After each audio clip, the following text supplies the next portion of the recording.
안녕하십니까. 무민명리 강의록 47번째 시간입니다. 오늘은 육친의 희귀에 대해서 마지막 편으로서 요약을 한번 해보도록 하겠습니다. 육친 전까지는 오행에 대한 글씨를 가지고 합충을 가지고 얘기를 하다 보니까 내담자들한테 얘기하기가 좀 쉽지 않았습니다. 알아듣게 얘기하기 힘들었었고요. 학문적으로 이론적으로 설명하는 어떤 내용들을 취하고 있다 보니까 그 사람들한테 알아듣기 쉽게 설명하기는 힘들었다라고 생각을 합니다. 근데 육친을 배우면서부터는 내담자들한테 할 말이 많지요. 그 의미는 그 사람들이 알아들을 수 있는 내담자들한테 어울리는 뭐 가족이라든가 돈이라든가 명예라든가 직장이라든가 부부간 문제 같은 어떤 일상적으로 늘상 내담자들이 부딪히고 만나고 어떤 어려워하고 힘겨워하는 내용들을 말할 수가 있습니다. 그래서 육친 파트는 사람들한테 내담자들한테 설명하기에 가장 좋은 내용이다 라고 생각을 합니다. 그래서 그 내용들을 좀 각 편마다 한 편 한 편으로 묶어서 설명을 드렸고요. 이제는 그 마지막 편으로서 그 육친의 내용들을 모든 내용들을 모아서 조금 더 상세하게 설명을 하면서 한 편으로 축약해서 설명을 드리도록 하겠습니다. 앞에 있는 내용들은 조금 더 상세하게 읽어보시고요. 참고로 하시면서 영상을 보시고요. 이 편은 상세한 내용보다는 전체적인 어떤 흐름을 읽어야 되기 때문에 한 편 하나하나, 육친 하나하나마다 설명을 이어서 좀 요약해서 설명을 드리도록 하겠습니다. 그래서 조금 여러분들이 이해하고 정리하는데 어떤 도움이 되었으면 좋겠습니다. 라고 말씀드리겠습니다. 그리고 또 PPT를 조금 더 화려하게 꾸며봤습니다. 알아듣기 쉽게 좀 더 시선을 집중할 수 있고요. 사람들한테, 내담자들한테 설명하기도 좋게 때로는 공부하는 사람들한테 이해하기 편하고 조금 더 시각적인 어떤 요소를 좀 더 추가해서 넣었습니다. 그래서 여러분들한테 공부하는데 조금 더 집중될 수 있는 내용들이 내용들이 담겨 있지는 않은데 화면을 화려하게 조금 꾸며봤으니까 공부하는데 조금의 도움이 되었으면 합니다. 오늘 이제 수업 시작하겠습니다. 47번째 시간이고요. 육친의 희귀 요약인데 이게 한 편으로 될래는지 아니면 두 편으로 나눠야 될지는 일단 수업하다가 정리하도록 하겠습니다. 일단 육친의 희귀입니다. 육친은 말 그대로 나를 포함한 5가지의 오행의 상생상극관계 플러스와 마이너스를 음양과 오행의 상생상극관계를 더해서 표현해 놓은 것이 육친이다 라고 말을 합니다. 그래서 육성이다 라고 하는 말도 있고요. 육신이다 라고 하는 말도 있고 때로는 육친이다 라고 하는 말도 있습니다. 그래서 여기는 제일 처음에는 비겁성이지요. 비견과 겁재를 묶어서 비겁성이다 라고 말을 하고 그 다음에 식상성입니다. 식상성이라고 하는 말은 식신과 상관을 묶어서 식상성이다 라고 말을 합니다. 그 다음에 재성이라고 하는 말은 편재와 정재를 묶어서 재성이라고 합니다. 그 다음에 관성은 정관과 편관을 묶어서 관성이라고 하지요. 인성은 정인과 편인을 묶어서 인성이다 라고 말을 합니다. 그러니까 오성이 나를 포함한 육신 나머지 5개와 나를 포함한 6개니까 육신이 되기도 하고 육성이 되기도 하고요.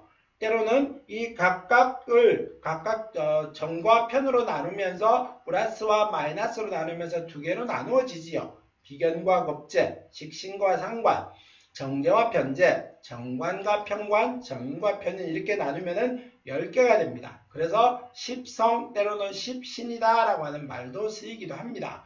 그래서 이 내용들을 조금 더 축약해서 요약해서 설명을 드리도록 하겠습니다.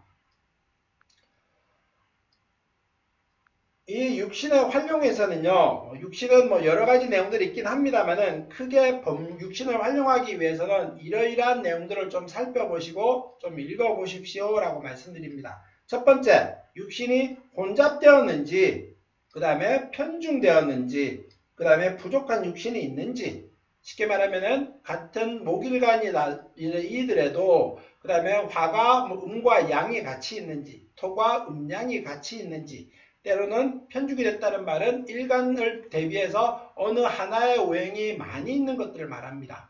뭐 많다는 의미는 최소한 3개, 1대 편중이라는 말은 3개 이상을 말을 하겠죠. 한 5개 정도 있었을 때는 매우 편중이 되어 있다라고 말을 합니다. 이럴 때는 편중되어 있는 거에 대한 육신, 때로는 없는 것도 있겠지요. 오행이라고 하는 것이 사주에 다 갖춰져 있으면 좋겠습니다만은 꼭 다 갖춰져 있는 사주들이 아닌 경우들도 많습니다. 그러다 보니 부족한 오행은 결국은 부족한 육신을 낳고요. 그 부족한 육신이 나한테 어떤 상황을 만들 때 이 부족한 육신의 역할들도 살펴보는 것이 좋습니다. 그러니까 혼잡되어 있느냐, 편중되어 있느냐, 부족한 육신이 뭔가 이것도 살펴보는 것도 하나의 의미가 있겠지요. 그 다음에 통근과 강약입니다. 아무리 간목이 튼튼하고 강한 나무고 좀 크게 직선으로 뻗어 올라가는 나무입니다만은 주변에서 예를 들자면은 그 경금이라고 하는 도끼가 칼날이 많이 날아들어와서 간목을 다치게 하면은 목이 도끼한테 극을 당하기 때문에 때로는 충을 맞기 때문에 내가 힘들어집니다. 그랬었을 때 나의 강약에 대한 문제, 어느 육친이 강한가 어느 육친이 약한가, 때로는 통근이다 라고 말을 합니다. 천간에 떠있는 것들은 대표적으로 뿌리가 좀 없습니다. 하늘에 붕 떠다니는 그런 기분들을 나타내는데 그런 천간에 떠있는 것들이 뭐가 지지로 뿌리를 내려야 됩니다. 제일 좋은 거는 같은 오행일이 기둥으로 서 있었을 때 뿌리가 내렸다라고 말을 할 수 있겠지만은 같은 오행이 뿌리가 내렸더라도 여기서 또 그 오행일의 뿌리가 강하거나 약하거나도 있을 수도 있겠고 때로는 충이 되는지 형이 되는지에 대해서 통근 여부를 좀 살펴볼 수 있습니다. 그래서 같은 오행으로 뿌리를 내렸는지 아니면 지장간에 숨어 있는 것이로서 뿌리를 내렸는지 이거에 대해서도 의미를 찾아봐야 됩니다. 그것들이 통근과 강약이다 라고 말을 합니다. 그 다음에 사주가 변화하는 이유들이 있죠. 그거는 합하고 형하고 충하고 공망하고 신살의 상태입니다. 그래서 합하면은 다른 오행을 낳기도 하지요. 다른 오행을 낳기도 합니다만은 또 내가 그 오행에 묶여 있기도 합니다. 그러다 보니까 합하는 경우에는 내가 나 자신의 역할을 제대로 못하고 내가 활동성이 따거나 한정이 되어 있어 묶여 있기도 합니다. 그래서 합이라고 하는 것들도 그 육친이 어떻게 합을 하고 있는가도 살펴봐야 됩니다. 그러면 형이라고 하는 말들도 마찬가지요. 칼이라고 하는 거는 잘 쓰면은 누가 쓰느냐에 따라서 그게 사람을 살리는 도구가 되기도 하겠고 때로는 사람을 죽이는 도구가 되기도 합니다. 그러니까 이 형이라고 하는 것도 잘 쓸 수 있었을 때는 내가 모든 사람을 제압할 수 있는 아주 강한 칼날의 역할을 하면서 세상의 부조리를 다 막아내고 다 잘 나가면서 모든 것을 이끌어가고 내 마음, 내 의사대로 행동할 수 있는 그런 보도를 나타내기도 합니다만은 잘못하면은 그 칼들로 인해서 주변 사람들이 다치게 되고요. 나와 가까이 있는 육친들이 상처를 입는 경우들도 있습니다. 그래서 형들도 살펴봐야 됩니다. 어느 육친과 형을 하고 있는가, 어느 육친 때문에 내가 형을 맞았는가도 살펴보는 것도 내가 사람을, 인간관계, 육친을 파악하는 데 도움이 됩니다. 충도 마찬가지겠지요? 내가 가만히 있으려고 하는데 나를 막 흔드는 역할들을 하는 것이 충입니다. 움직이게 하고 발동하게 하는 것들이 충들의 역할이지요. 그러다 보니까 나는 나를 흔들고 나를 부시려고 하고 나를 깨려고 하는 오행들이 뭐가 있는가도 한 번씩 찾아보는 것이 매우 중요합니다. 그것들이 충의 역할들이지요. 그 다음에 공망도 마찬가지입니다. 나중에 공망은 아직은 안 배우셨죠. 육친을 배우고 나면 뒤에 설명을 신살론에서 설명을 드리겠습니다만은 공망은 비어있다. 때로는 비어서 허망하다라고 말을 합니다. 그 비어있고 허망한 것이 좋다 나쁘다를 말하는 건 아니라고 늘상 말씀드렸죠. 명리학에서 모든 신살, 모든 오행, 모든 합평 충파의 각종 재신살들이 좋고 나쁨을 말하는 건 없습니다. 나한테 단순하게 설명하자면은 나한테 잘하면은 모든 것이 좋은 것이고 나한테 아무리 다른 사람이 좋다 그래도 나한테 못하면은 그거는 좋다고 말할 수는 없습니다. 여기도 마찬가지입니다. 공망이라고 하는 것이 비어서 허망하다, 그 작용이 없다라고 말을 합니다만은 나한테 도움이 안 되는 것이 비어서 허망할 때는 그 공망이 나한테 좋은 역할을 하겠죠. 그와 반대로 나한테 좋은 역할을 하는 가족, 때로는 오행, 때로는 육친들이 비어서 허망하게 돼버리면은 그 공망 때문에 나는 마음이 허전하고 늘상 비어있는 듯한, 붕 떠있는 듯한 그런 마음을 느끼게 됩니다. 그래서 이 비어있는 공망이 어떻게 역할을 하는가, 육친과의 관계에서. 그 다음에 각종 신살과의 상태도 살피는 것도 중요합니다. 그게 이 육친에 활용할 때는 도움이 되고 설명하는데 이해시키는데 내담자들한테 도움이 많이 됩니다. 그것도 나중에 하나하나 살펴보도록 하겠습니다. 그 다음에 천간에 있느냐 지지에 있느냐, 때로는 위치가 연월일시 어디에 있느냐, 이걸 따져보는 겁니다. 좋은 육신들은 제가 말씀드렸죠. 천간에 있는 것은 남한테 보여주는 것이고 남한테 내가 드러내는 것이고 내가 남들한테 어떻게 비춰질까라고 하는 모습을 나타내는 것이 천간에 있는 것이다 라고 말씀드렸습니다. 그러면은 천간에는 좋은 것들이 있어야겠지요. 그러면 좋은 것이 대표적으로 뭘까요? 뭐 단순하게 따지면 직업, 때로는 뭐 내 공부의 능력, 내 공부의 학식, 이런 것들이 천간에 있으면 좋기는 한데 그것들이 천간에 있느냐, 때로는 그것들이 지지에 있느냐에 따라서 역할이 밖으로 드러나게 내 명예, 내 공부가 드러나느냐, 때로는 지지에 있었을 때는 공부는 열심히 했지만은 그걸로 인해 좀 풀어먹기는 약할 수도 있겠고요. 뭐 단순하게 따지면 연애에 있으면은 내가 빨리 발달을 해서 가겠지요. 연은 인생의 시작이기 때문에 연애에 있으면은 빨리 발달해서 갈 거고, 시에 있으면은 늦게 발달을 합니다만은 늦게까지 발달합니다 라고 말할 수 있습니다. 요즘 특히 인생이 모작 시대이기 때문에 많은 사람들이 생명이 길어지기 때문에 늦게까지 뭐 어떤 활동을 할 수 있는 것도 매우 중요합니다. 그래서 시에도 좋은 것이 분명히 있어야 되고요. 특히 요즘 같은 시대는 시가 더더욱 좋은 역할을 많이 하기 때문에 좋은 시에 태어나시기를 바라겠습니다. 그래서 육신도 천간에 있느냐 지지에 있느냐, 때로는 어디에 있느냐에 따라서 설명도 조금 달라집니다. 그 다음에 다른 육친과의 조화, 이렇게 설명해 놨습니다. 정제가 아무리 좋다라고 설명하고 정관이 아무리 좋다라고 설명합니다만은 그 정제를 해치는 것이 있었을 때, 때로는 정관이 좋습니다라고 말을 합니다만은 그 정관을 해치는 그 시가 있었을 때, 때로는 뭐 정관이라고 하는 그 시가 좋습니다만은 그 정관이 예를 들면 나무였었는데 그 주변에 온통 바위밭에, 때로는 칼밭에, 쇠밭에 묶여 있으면은 그 정관이라고 하는 나무는 다 타서 없어져 버립니다. 그래서 이 육친과의 조화도 어떻게 이루어지고 있는가도 살펴야 되는 것이 육친의 활용법입니다.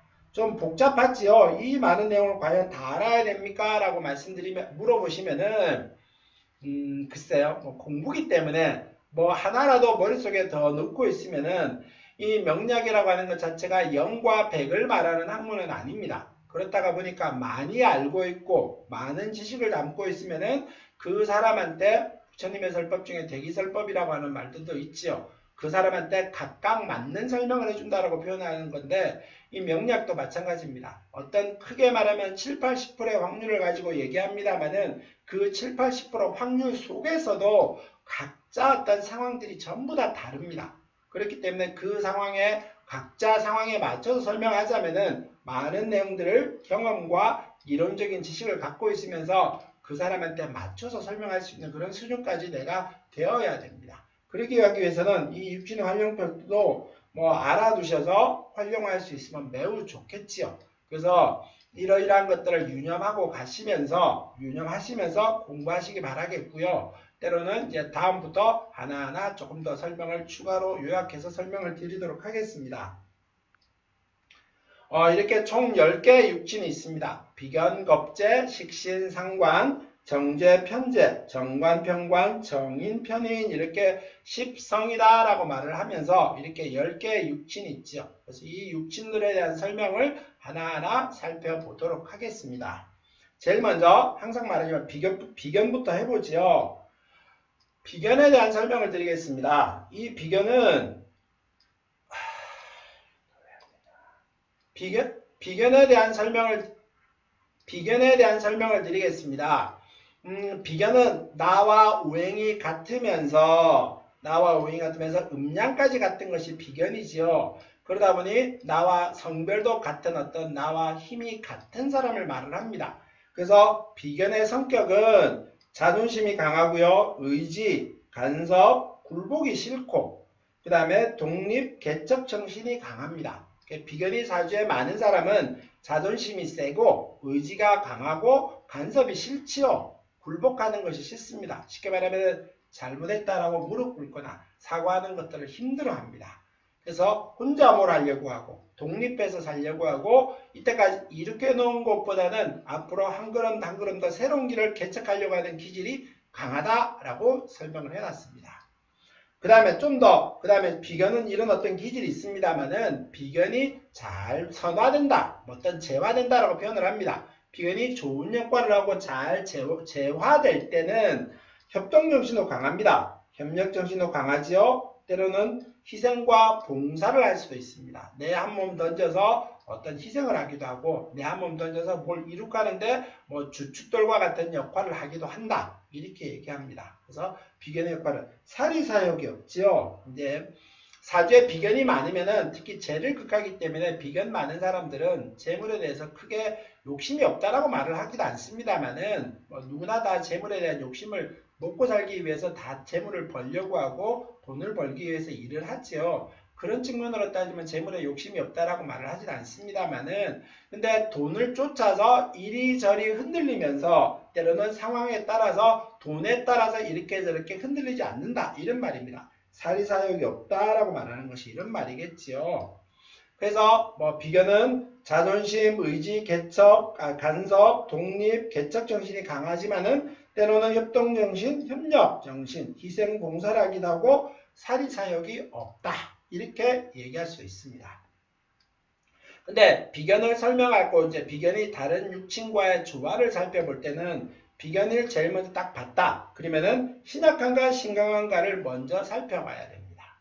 비견은 나한테 내가 사주 일주를 기준으로 비견이 신약하던 사람한테는 비견은 도움이 되겠지요. 형제가 때로는 동료가 친구가 나한테 도움이 됩니다. 라고 말을 합니다. 근데 신강한 사람한테 비견은 어떨까요? 비견의 제1번은 비견과 급제는 마찬가지입니다만 비견의 제1번은 재물을 극하는 작용을 합니다. 그렇기 때문에 신강한 사람한테 비견이 많다. 이렇게 말하면 비견은 신강한 사람한테 크게 도움이 된다라고 말하지는 않습니다. 그래서 비견의 역할은 아까 말씀드렸다시피 신강한 사람한테는 도움이 안 된다. 또 그러다 보니까 비견을 말을 하는 것은 부친, 재물, 구설, 강압 이런 말입니다. 그래서 비견은 나의 부친을 극하는 역할을 하죠. 나중에 설명드렸습니다만은 부친은 편재를 말하는데 그 비견은 재를 극하기 때문에 부친에 대한 문제, 재물은 진짜 돈이기도 합니다만은 남자한테는 여자를 말을 하기도 합니다. 그래서 여자에 대한 문제, 때로는 구설과 강압입니다. 이 의미는 뭘까요? 비견이 많을 때는 내가 여러 사람 입에 오르내리고 남한테 또 강압이라는 의미를 설명할 때는 차분차분히 얘기하지 않고 강제적으로 시킨다라고 표현을 합니다. 내가 명령조로 시킨다라고 표현이 좀 더 맞겠지요? 또 강압적으로 시키기도 한다. 이런 것들이 비견이 많을 때의 작용입니다. 그러면 비견을 제어하는 역할들은 어떤 역할이 할까요? 비견이 많다 적다가 중요한 게 아니고 이것을 어떻게 조화롭게 되어 있는가, 비견을 어떻게 재화시킬 수 있는가라고 하는 것을 살펴보게 되는데 그 비견은 관을 찾아야 됩니다. 관의 구성을 봐서 그 비견이 어떻게 조화를 이루고 있는가를 살펴봐야 됩니다. 그래서 관의 구성이 좋다면은 욕심, 희생정신이 크다 이런 말을 합니다. 그래서 비견은 관에 따라서 내 역할이 비견의 힘이 강해질 수도 있고 때로는 비견의 힘이 약해질 수도 있다. 이런 말을 하는 겁니다. 그렇기 때문에 비견은 상황에 따라서는 관에 따라서 나의 역할들이 비견의 역할이 강해지느냐 약해지느냐를 기억하십시오. 그래서 좀 더 축약해서 한마디로 말하면 비견은 신약 신강을 먼저 파악하고 그 다음에 비견은 재물을 극하니까 때로는 남자 사주에는 비견이 많으면은 신강한 사주에 비견이 많으면은 재물과 인연이 약하고 부친의 인연이 약하고 아내 배우자와 인연이 약하다. 그래서 비견을 제어하는 것은 비견이 많으면은 관이라고 하는 것이 많을 때 비견이 제어가 되기도 한다. 이런 정도로 마무리를 하도록 하겠습니다. 다음 파트 급제를 한번 보도록 하죠. 다음에 겁재. 겁재는 나와 같은 동업자를 말을 합니다. 동업자 이성, 때로는 동업자 이성, 리더십, 통솔력, 추진력, 자존심 이런 것들이 비견의 성격입니다. 쉽게 말하면 나와 같은 동업자이기는 하지만은 비견은 나와 음양이 똑같습니다만은 겁재는 나와 음양이 다릅니다. 그러다 보니까 동업자이기는 합니다만은 이성이라고 하는 문제의 역할들이 이성이라고 하는 사람과의 관계입니다. 그러니까 겁재가 문제가 생길 때는 이거는 본인과는 어떤 이성과 다른 성별과의 관계가 생기는 겁니다. 그러니까 이성이라고 하는 문제가 떠 있죠. 그 다음에 리더십도 있고요. 비겁재가 잘 구성이 되고 나한테 귀하게 작용을 할 때는 리더십, 통솔력, 추진력, 자존심 이런 것들이 겁재의 작용입니다. 그러니까 리더들은 겁재 작용들이 분명히 있겠지요. 좀 더 상세하게 살피면은 양인이라고 하는 조합이 들어가기도 하는데 그 양인에 대한 설명은 신설론에서 조금 더 추가로 드리기도 하겠고요. 그래서 겁재는 사주가 겁재를 뚜렷하게 가지고 있는 사람들은 리더십도 있고 통솔력이 있고요. 추진력도 있습니다. 자존심 또한 매우 강합니다. 그래서 리더십, 통솔력, 추진력, 자존심이다. 이렇게 말을 하기도 합니다. 그렇지만은 겁재의 성격은 교만, 불손, 폭력, 파괴, 강압, 자존심, 아집, 억압, 배짱 있죠. 그래서 배짱 있는 사람들은 아무래도 좀 이렇게 뭐랄까 밀어붙이는 힘, 리더들도 솔직히 말하면 배짱이 좀 있어야 됩니다. 주변에 아무리 반대들이 있더라도 그걸 이겨낼 수 있는 그런 힘까지 갖추고 있는 것이 리더들이죠. 그러다 보니까 리더들도 배짱도 좀 있어야 돼요. 때로는 그게 나쁜 의미로 해석이 되기도 합니다만은 아직 같은 경우도 내 좋은 생각, 내 어떤 확고부동한 의사를 표현하는 것이기도 하니까 그것도 굳이 꼭 나쁘다라고 말하기는 어렵다. 이런 것들도 이제 겁재가 선화됐었을 때, 재화됐었을 때라고 말을 합니다. 그래서 폭력, 파괴 이런 어떤 의미는 나쁜 의미의 설명이기는 합니다만은 그래도 겁재는 리더십, 통솔력, 추진력, 자존심도 있고 때로는 배짱도 있다. 그렇지만 이게 나쁘게 작용하거나 겁재가 많거나 비견겁재가 많아서 때로는 관이 겁재를 제어하지 못할 때 비견도 관이 제거합니다만은 겁재도 관이 제어를 합니다. 이것들이 제어하지 못할 때는 이 겁재가 교만, 불손, 폭력, 파괴, 강압, 억압 이런 기질도 나타내기도 하더라. 이렇게 얘기하겠습니다. 겁재를 또 판단할 때는 신약신강을 꼭 살펴봐야 됩니다. 아까 말씀드렸다시피 비견도 마찬가지고 겁재도 마찬가지입니다만은 이 신강과 신약은 비견과 겁재가 나한테 귀하게 작용을 하느냐 아니면 나쁘게 작용하느냐를 말을 할 때 분명히 어떤 판단하는 기준이 됩니다. 어떤 사람은 신약신강을 판단하는 기준이 지 맘대로 아니냐라고 어떤 분이 물어보시기도 하셨는데 산 꼭대기에 올라가는 길은 한 길만 있는 건 아니지요. 그래서 각자 이론에 맞춰서 신약신강을 설명하는 겁니다. 그렇기 때문에 저는 제 기준에 맞춰서 신약신강을 설명을 드렸고요. 그래서 신약신강을 판단해서 겁재는 나한테 도움이 되는 사람이기도 하겠고 때로는 도움이 안 되는 사람이기도 합니다. 그렇기 때문에 신약신강을 잘 살펴봐라 라고 말씀드립니다. 그 다음에 합이라고 하는 것도 겁재는 합하게 되면 좀 좋은 역할을 하겠죠. 누가 나한테 교만하고 불손하고 억압하려고 하는데 옆에서 다독다독 거리면서 야 그러면 안 된다. 좀 참아라. 좀 제어하는 그런 역할. 때로는 한 템포 멈추게 하는 그런 역할들도 이 합이라고 하는 역할들입니다. 그 다음에 배우자와의 관계, 특히 남자한테는 겁재가 있는 사람들은 이 겁재가 나쁘게 작용할 때는 배우자와 인연이 쉽지 않습니다. 그래서 조금 살펴봐야 되는 것이 이 겁재가 작용입니다. 특히 그래 겁재는 정제를 극하기 때문에 나의 본부인이라고 하는 정제를 극하기 때문에 문제를 일으킬 소지가 크지요. 그래서 배우자 문제, 또 겁재도 마찬가지죠. 재물의 문제, 구설, 강압에 대한 문제 이것들도 비견과 크게 대동소이한 내용들입니다. 또 관의 구성, 동업, 군겁, 쟁제 이런 말입니다. 비견과 겁재를 제어하는 것은 관이다라고 정관도 가능하고 편관도 가능을 합니다. 관이라고 하는 것 자체는 비견과 겁재를 제어할 수 있는 어떤 뭐라 그래야 될까요? 뭐 도끼, 때로는 브레이크 이런 역할을 하게 만드는 것이 관입니다. 그래서 관이 어떻게 구성되어 있는가? 비견겁재가 뚜렷하게 있습니다만은 관까지 뚜렷하면은 비견겁재가 제어가 됩니다. 그러면은 협동정신도 있겠고요. 때로는 뭐 리더십, 통솔력, 책임감, 때로는 추진력까지 갖추고 있다. 때로는 배짱까지 부려가면서 오기까지, 그게 그럴 때는 이제 좋은 의미의 오기겠죠. 오기까지 부릴 수도 있겠다. 이렇게 말을 합니다. 군겁쟁제라고 하는 말은 이제 군이라고 하는 말은 무리를 이뤘다. 무리 군자지요. 겁이라고 하는 겁재가 무리를 이루어서 쟁제라고 하는 말은 재를 서로 가지려고 다투는 겁니다. 그래서 군겁쟁제라고 하는 말은 비견겁재가 많아서 재를 다툴 때 이제 재가 깨지는 겁니다. 비견겁재 제1번의 역할은 재를 깨는 거거든요. 제1번의 작용들은 역할이라는 표현은 좀 그러네요. 비견겁재 작용은 제일 먼저 재를 깨는 거기 때문에 그래서 재가 비견겁재가 많을 때는 군겁이고요. 그것들이 재를 깨기 때문에 한 밥이라고 하는 재라고 하는 밥 한 그릇을 놓고 많은 무리 집단들이 먹으려고 싸우다가 보니 군겁쟁제가 일어납니다.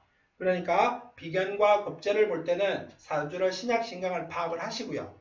또 신약신강을 파악한 다음에는 많으냐 적으냐 또 재를 극하려고 하는데 내가 재를 극할 만큼 비겁이 너무 많으냐 때로는 비겁도 많지만은 재가 많을 때는 뭐 상관도 없습니다. 또 비겁이 많지만은 관이라고 하는 것이 비겁을 제어하고 있었을 때도 또 뭐 재를 극하기는 때로는 군겁쟁제를 하기에는 그렇게 강하지 않다라고 말씀드릴 수 있습니다. 여기까지 마무리하고요. 다음 편에 식신을 보도록 하겠습니다. PPT가 조금 화려하죠? 영상이 조금 재미있습니다. 그 다음에 식신입니다. 식신은 우리가 가장 바라는 것 중에 하나죠. 그래서 식신은 먹을 식자에 귀신 신자입니다. 그래서 식신은 먹는 것이고요. 우리가 또 의약품이고 우리 몸을 치료하는 치료제고 또 질병을 나타내기도 하는 것들을 제어해주는 어떤 그런 역할들을 하는 것이 식신입니다. 그래서 사주의 식신은 잘 갖춰져 있으면은 승재관이라고 하는 말이 있습니다. 재와 관을 이긴다라고 하는 것이 식신입니다. 그래서 식신이 잘 갖춰져 있는 사람은 큰 의미로 따지면 제가 늘상 말했죠. 우리가 먹고 살기 위해서 이 짓 하는 겁니다. 그러니까 식신이 잘 갖춰 있으면 먹을 식자가 있는 거니까 굳이 얘기하면 먹고 사는데 큰 어려움이 없겠다 이렇게 말할 수도 있겠죠. 그래서 이 귀하고 좋은 식신이 좋은 역할을 해야 되는데 나쁜 역할을 하면 안 되는 겁니다. 그래서 식신에서 조금씩 살펴보죠. 식신은 첫 번째 성격은 온화하고요. 예의가 바르고 낙천적이며 여행을 좋아하고 그다음에 음식을 잘 먹고요. 처세술이 있고 신망이 두텁습니다. 다른 것까지는 모르겠지만은 기본적으로는 식신은 온화하고 예의가 바르고요. 그 다음에 항상 긍정적입니다. 낙천적이다라고 표현을 하지요. 그래서 사주의 식신의 천간을 띄우고 있는 사람들은 항상 미소를 머금고요. 또 상대방한테 강하고 억압적인 말을 잘하지는 않습니다. 그 다음에 문학, 예술적 감각이 있고요. 재물, 건강, 수명을 연장하고 식독이기도 하고 입이기도 하다. 그래서 재물, 건강 이런 것들은 수명을 연장시키고 재물도 연장시키고 건강도 연장시켜줍니다. 식신이 제가 아까 치료제라고 말씀드렸죠. 그래서 그것들을 연장시키는 작용도 한다. 이렇게 말씀드립니다. 식신도 똑같이 말을 합니다. 식약, 신강이냐를 따져야 되고요. 식신은 신강해야 좋은 역할을 합니다. 그 다음에 승재관이라 거부지명이지요. 식신이 편재가 있었을 때는 기랍니다. 식신은 식신과 편재가 신강한 식신이 편재와 같이 어울리면은 장사의 재물입니다 라고 말을 합니다. 그래서 장사할 재주가 있다. 크게 말하면은 장사꾼이다 이렇게 표현을 하지요. 그래서 장사꾼의 기질도 있다라고 말씀드리고요. 근데 식신은 제일 나쁜 것이 편인하고 만날 때입니다. 여기 편인이 조금 좋지 않습니다. 식신과 편인을 만나면은 우리가 명리학에서 도식이다라고 말을 합니다. 엎을 도자지요. 뒤엎을 도자를 써서 밥식자 써서 밥그릇을 엎어버린다라고 하는 말입니다. 아까 얘기했듯이 식신은 먹을 복인데 도식은 밥 먹는 걸 엎어버리니까 먹을 게 하나도 없지요. 그러니까 식신과 편인이 만났었을 때는 내가 밥그릇이 엎어버리는 겁니다. 그러다 보니까 좋은 일보다는 나쁜 일이 더 많이 생기겠지요. 그러니까 식신과 편인을 운에서 만났었을 때, 때로는 내 사주에 식신이 있는데 편인은 없는데 운에서 식신이 왔어. 그러면은 내 밥그릇이 엎어질 수도 있겠고요. 반대의 경우도 마찬가지입니다. 편인이 있는데 운에서 식신을 만났어. 그러면 그게 내 밥그릇이 엎어질 수도 있는 겁니다. 그러니까 식신은 신약신강을 따지고 난 다음에 편인이 있으면은 조금 급을 떨어뜨려 놓고 보는 것도 괜찮습니다. 그 다음에 식신과 편관이 어울릴 때는 식신과 편관은 괜찮죠? 이럴 때 이제 권력지인입니다 라고 말을 하고요. 대체로 승진하고 명예를 얻고 한 방에 이렇게 위로 올라가는 그런 역할들이 식신과 편관이 어울렸을 때 역할입니다. 그래서 식신은 신약 신강해야 되고요. 편재와 어울리면 장사의 재물이기도 하겠고 식신은 편관과 어울리면 권력지인이 되기도 합니다만은 신약하거나 때로는 식신이 많거나 때로는 편인과 만나거나 여기 뒤에 있습니다만은 형, 충, 공망이 되면은 복이 흩어집니다. 그래서 식신은 좋고 귀한 것들은 늘상 말씀드렸죠. 주변에서 흔들면 안 됩니다. 가만히 있게 만들어야 되고요. 흔들리지 않게 잡아줘야 되는 것이 식신의 역할입니다. 식신은 여기까지 하고요. 다음에 상관을 한번 보도록 하겠습니다. 상관. 상관은 추리력, 탐구력, 관찰력, 예술적 자질, 기회, 화술이다. 그래서 상관은 이 10개의 육친, 비견겁제부터 정인편인까지 10개의 육친이 있는데 상관이 여러 가지 변화를 참 많이 일으키는 작용을 하는 것이 상관입니다. 그래서 좀 상관은 개인적으로 설명하기가 참 복잡다단하고요. 기륭이 상반되는 것이 상관의 작용들입니다. 그래서 기본적으로 상관은 추리력, 탐구력, 관찰력 이런 것이 있겠죠. 예술적 자질이 있습니다. 그래서 상관이 있는 사람들은 어떤 뭐라 그래야 될까요? 뭘 찾거나 보물찾기 잘하기도 하겠고요. 숨은 그림 찾기 이런 것들도 잘합니다. 탐구력도 있고 어떤 하나를 집중해서 하게 되면은 끝까지 파고 들이기도 합니다. 파고들기도 하죠. 그래서 상관의 작용은 그런 기질이 있다. 그 다음에 말이 많고요. 또 상관이 비판적이기도 하고 자화자찬을 잘하고 안하무인이면서 오해와 비난을 산다. 그래서 상관은 자신의 능력을 과신합니다. 내가 하면 다 잘할 텐데 그것밖에 못하느냐라고 하면서 상대방을 비난하기도 합니다. 그래서 이 상관의 작용들은 사람한테 좀 오만하게 보일 수도 있고요. 또 다른 사람이 좀 못하게 되면 무시하기도 합니다. 그러다 보니 주변에서 호불호가 분명히 가리겠지요. 쟤는 능력이 있고 지가 할 수 있기는 한데 너무 자화자찬이 자뻑이 심해. 그래서 재수없어. 때로는 밥맛 없어. 이런 말을 쓰기도 하겠고요. 이런 것들이 상관의 작용입니다. 그래도 상관이 기하게 작용을 할 때는 추리력, 이런 비판력 이런 것도 있고요. 화술도 좋아서 남 앞에서 강의 같은 걸 하더라도 청중들이 학생들이 잘 알아듣게 강의도 아주 잘합니다. 이런 것들이 상관의 작용입니다. 근데 오해 비난이건 아까 했듯이 안하무인이고 자화자찬하고 매사에 비판적이다 보니까 이런 말들도 생긴다. 이렇게 말씀드립니다. 또 상관은 역시 신약신강을 따져야 됩니다. 그래서 상관에 좋은 작용을 하기 위해서는 신강해야 된다는 말이고요. 그 다음에 상관은 직장, 남편, 이성문제, 희상동사 이렇게 말을 해놨었는데 상관은 이게 이제 상처상입니다. 상하게 한다는 상자거든요. 그러니까 관이라고 하는 말은 관직 관자인데 관을 상하게 하는 것이 상관입니다. 그러니까 관이라고 하는 것은 여기서 관은 정관을 말을 하는데 정관은 여자한테는 남편이지요. 그러니까 남편과의 관계.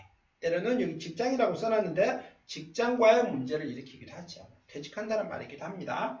그래서 이성 문제, 상관은 좀 성적으로 좀 호기심이 많고요. 매사에 호기심이 많다 보니 조금 어떤 좀 상황에 따라서 좀 쾌락을 추구하기도 합니다. 그런 것들이 상관의 작용이죠. 그래서 희생정신이 있겠다. 때로는 잘 될 때는 봉사정신도 있겠다라고 말씀드릴 수 있습니다. 상관이 좋게 작용을 하려고 하면은 정인과 어울리는 거 괜찮고요. 특히 상관과 정인이 어울리면 전문직의 역할을 합니다. 그 다음에 정제, 편관, 때로는 합하는 것도 괜찮습니다. 특히 이제 식신과 편재가 어울릴 때는 이거는 장사의 재물이긴 합니다만은 그냥 일반적으로 누구나 할 수 있는 그런 장사입니다만은 상관과 정제가 어울릴 때 장사는 어떤 능력을 가지고 하는 장사들, 예를 들자면은 뭐 주방장을 고용해서 하는 사람도 있기도 합니다만 사장님이 직접 주방장인 경우도 있죠. 뭐 일식 주방장 같은 경우는 아무나 할 수 있는 사람들도 아닙니다. 그러다 보니 내가 능력을 가지고 제주를 피우는 사람들, 장사를 하는 사람들, 뭐 때로는 뭐 어떤 공방을 차려서 미술학원을 차려서 이런 것들도 상관의 재능이다라고 말씀드립니다. 뭐 상관과 편관이 어울려도 똑같이 권력 지인이고요. 한 방에 성공할 수 있습니다. 나쁠 때, 상관이 나쁠 때는 꼭 이 정관의 문제를 살펴봐야 됩니다. 상관은 늘상 말하는 식신을 보자마자 편인을 살펴야 되고요. 상관을 보자마자 정관이 있는지를 살펴봐야 됩니다. 있으면은 식신과 편인, 상관과 정관이 있으면은 그걸 살짝 떨어뜨려 놓고 봅니다. 그것이 기본이고요. 그래서 형충 공망이 될 때는 상관도 좋은 작용을 하지는 않습니다. 라고 말씀드리겠습니다. 여기까지 상관에 대한 설명을 마무리하겠습니다.